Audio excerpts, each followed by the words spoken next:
सिर्फ 13 साल का एक लड़का जिसके बाप की लाश वो खुद अस्पताल से लेकर घर गया और उसी दिन उसने फैसला किया कि या तो वो मर जाएगा या अपनी जिंदगी बदल देगा।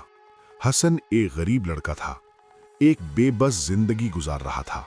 खाना अक्सर नहीं होता था, स्कूल में मजाक उड़ते थे, कोई उसे संजीदा नहीं लेता था, लेकिन वो कुछ नहीं कहता था क्योंकि वो पहले ही अंदर से टूट चुका था।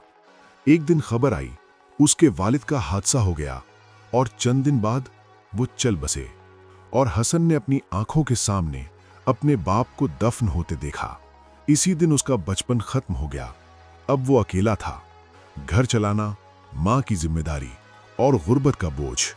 वो सिर्फ 13 साल का था और दुनिया उससे मर्द बनने की तवक्को कर रही थी। एक रात वो बैठा था, उसके पास कुछ नहीं था, न खाना न उम्मीद। वो रो पड़ा और पहली बार खुद से कहा, मैं नहीं कर सकता। फिर खामोशी छा गई, लेकिन उसी खामोशी में एक और आवाज आई, नहीं, तुम अभी खत्म नहीं हुए। एक बूढ़ा उस्ताद आया और कहा, अगर तुमने अपनी सोच नहीं बदली तो तुम्हारी कहानी हमेशा यही रहेगी। ये जुमला उसके दिमाग में फिट हो गया। अब हसन दिन में काम करता, रात में पढ़ता और जब जिस्म हार जाता वो खुद से कहता, अगर मैं आज रुका तो मैं हमेशा यहीं रह जाऊंगा।